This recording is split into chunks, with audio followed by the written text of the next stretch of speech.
Santo Tomás de Aquino es la voz de la Iglesia.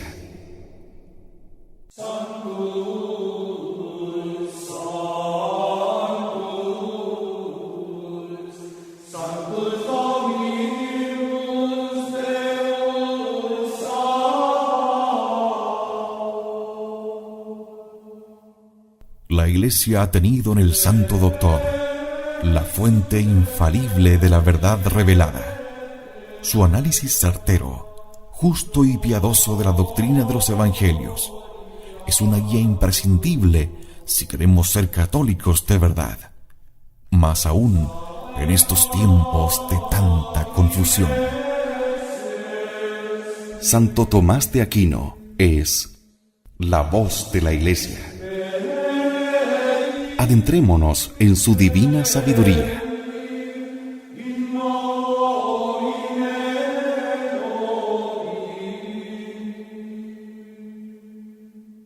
En Convicción Radio.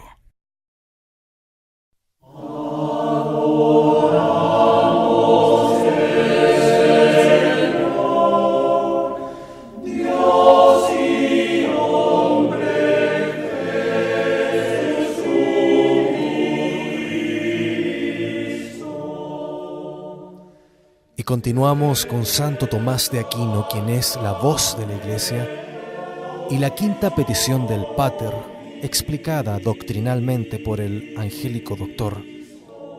Perdónanos nuestras deudas, así como nosotros perdonamos a nuestros deudores.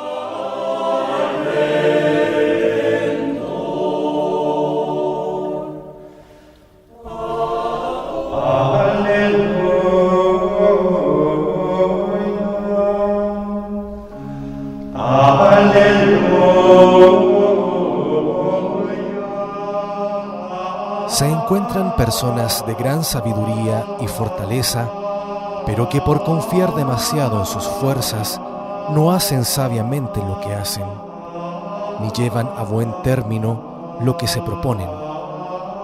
Parecen ignorar que los planes se vigorizan con los consejos, como enseña la Escritura.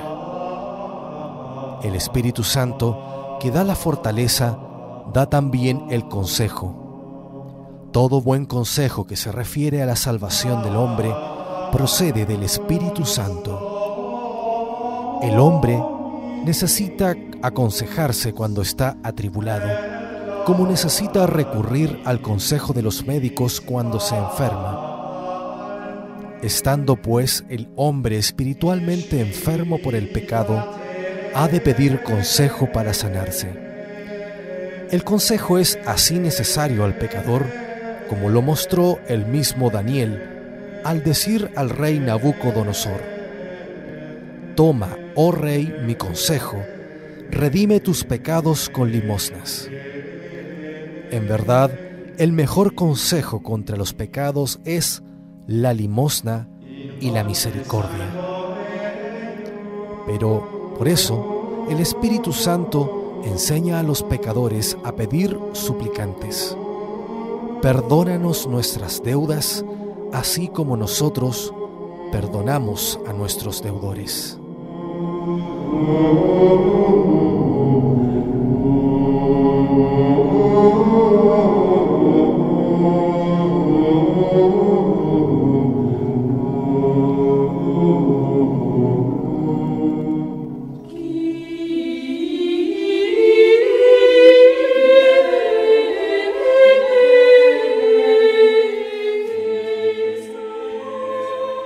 A Dios le debemos lo que le hemos arrebatado de sus derechos. Es derecho de Dios que hagamos su voluntad, prefiriéndola a la nuestra. Arrebatamos a Dios su derecho cuando anteponemos nuestra voluntad a la suya.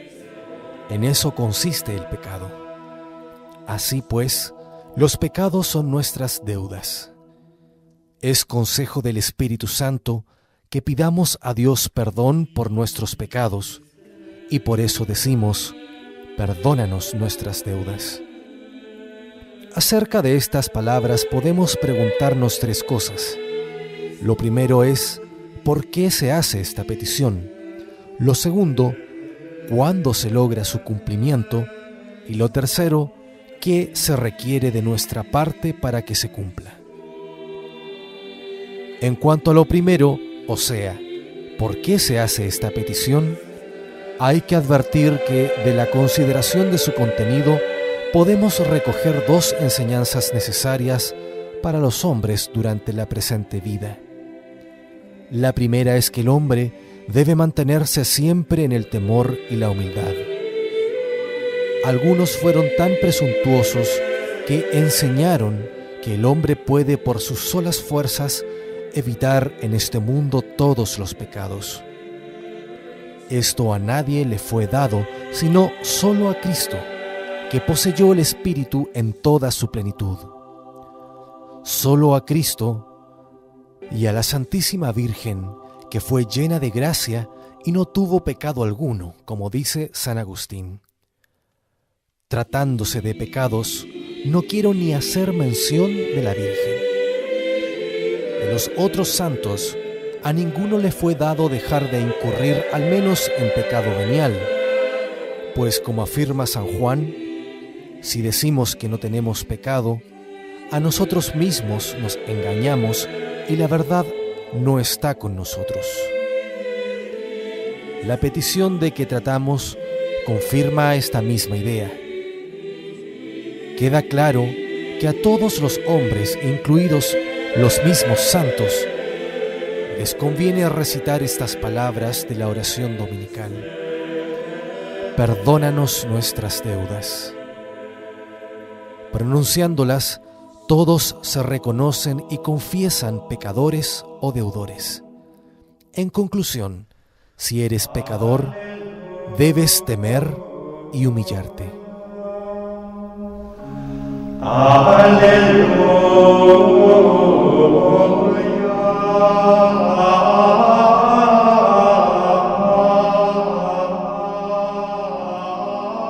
La segunda enseñanza que se deduce de esta petición es que siempre debemos vivir en esperanza. Por más que seamos pecadores, no debemos desesperar. No sea que la desesperación nos conduzca a mayores y nuevos pecados, como dice el apóstol hablando a los gentiles.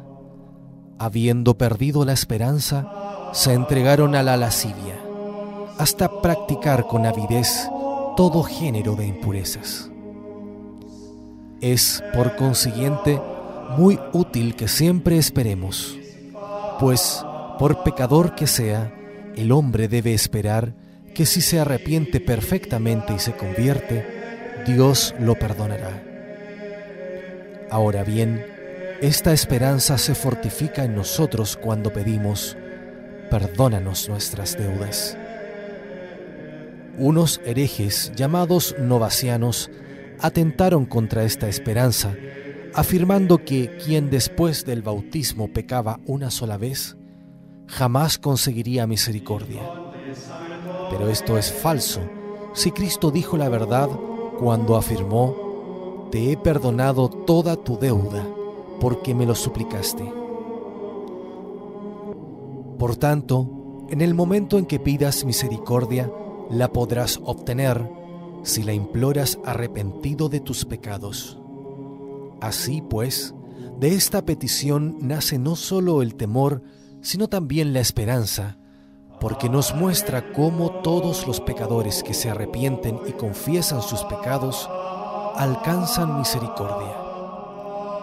Por todo ello, fue necesario que el Padre Nuestro incluyera esta petición. Para responder lo segundo, esto es, ¿cuándo se logra su cumplimiento? Hay que tener en cuenta los dos elementos que se contienen en todo pecado, a saber, la culpa o la ofensa a Dios y el castigo merecido por esa culpa. La culpa se perdona con la contrición. Si ésta va acompañada con el propósito de confesarse y satisfacer. Leemos en el Salterio: yo dije, confesaré contra mí mismo mi injusticia al Señor, y tú perdonaste la impiedad de mi pecado. Por lo tanto, no hay razón para desesperar, desde el momento que para la remisión de la culpa es suficiente la contrición con el propósito de confesarse. Pero, ¿acaso diga alguno, si el pecado se perdona por la contrición, ¿para qué se necesita el sacerdote? A esto hay que responder diciendo que Dios, por la contrición, perdona la culpa y cambia la pena eterna en pena temporal. Con todo, aún resta al pecador la obligación de cumplir la pena temporal. Si éste llegara a morir sin confesarse, no por rehusar la confesión, sino por haber sido sorprendido por la muerte, antes de poder hacerlo, iría al purgatorio, donde la pena, según dice San Agustín, es muy grande. Pues bien, cuando tú te confiesas, el sacerdote te absuelve de esta pena en virtud del poder de las llaves al que en la confesión te has sometido. Por eso dijo Cristo a los apóstoles: recibid el Espíritu Santo. Quedan perdonados los pecados a aquellos a quienes los perdonareis, y quedan retenidos a los que los retuviereis. Por tanto, cuando uno se confiesa por primera vez, se le perdona una parte de aquella pena temporal. Y lo mismo sucede si se confiesa de nuevo, y podría llegar a confesarse tal número de veces que se le perdonara toda. Los sucesores de los apóstoles hallaron otro medio para la remisión de la pena temporal, a saber, el beneficio de las indulgencias. Para el que vive en caridad, las indulgencias poseen el valor que sin duda el Papa tiene el poder de conferirles.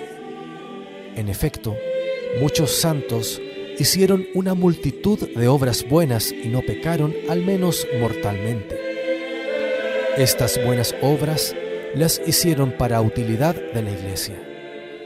De manera semejante, los méritos de Cristo y de la Santísima Virgen están reunidos como en un tesoro. El Sumo Pontífice y aquellos a quienes él autoriza pueden dispensar estos méritos cuando fuere necesario. Así entonces, los pecados son perdonados no solo en cuanto a la culpa por medio de la contrición, sino también en cuanto a la pena por medio de la confesión y por las indulgencias.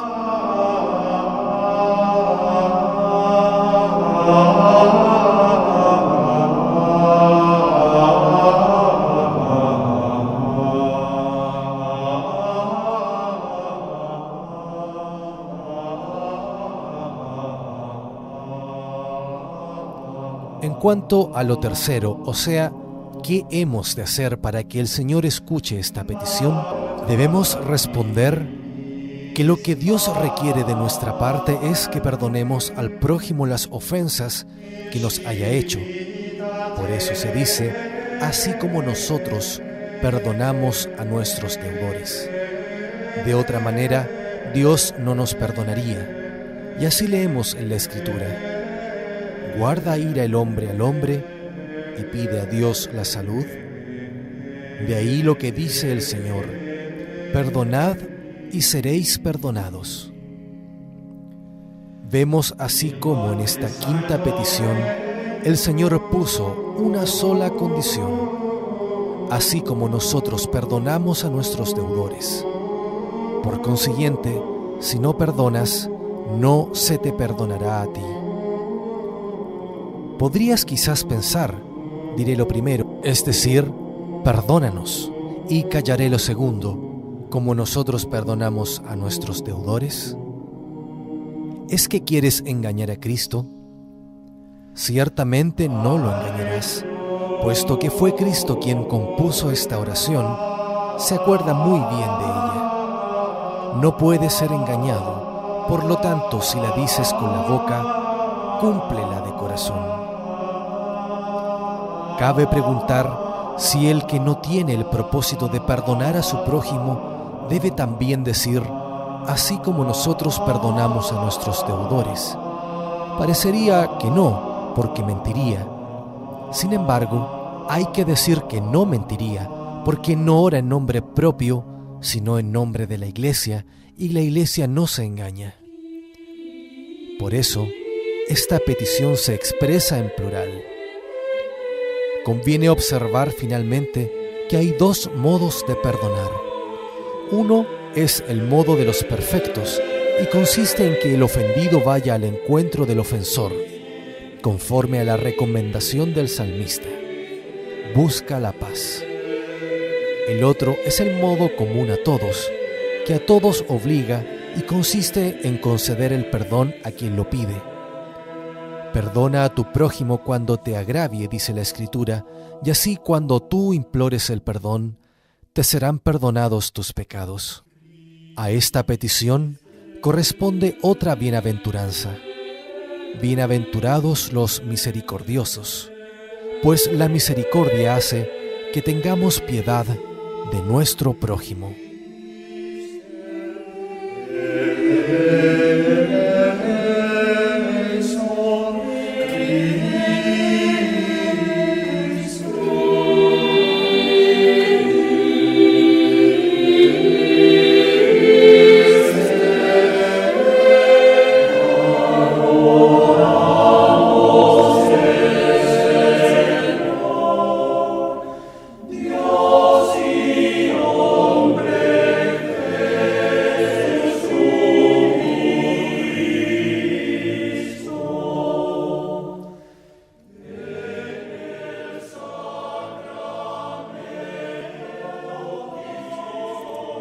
Oh Dios, que ilustras a tu Iglesia con la admirable erudición de tu santo confesor Tomás y la fecundas con sus santas obras, te rogamos nos concedas la gracia de entender lo que él enseñó y de imitar sus virtudes. Por Cristo nuestro Señor. Amén. Muchas gracias por la audición. Que Dios nos bendiga a todos.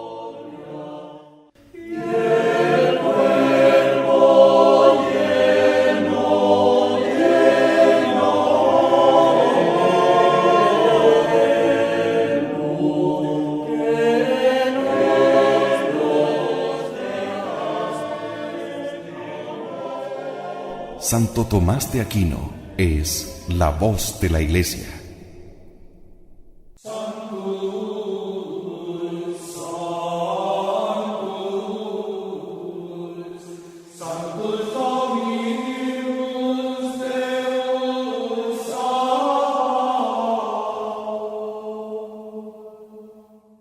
La Iglesia ha tenido en el Santo Doctor la fuente infalible de la verdad revelada. Su análisis certero, justo y piadoso de la doctrina de los Evangelios es una guía imprescindible si queremos ser católicos de verdad, más aún en estos tiempos de tanta confusión. Santo Tomás de Aquino es la voz de la Iglesia. Adentrémonos en su divina sabiduría.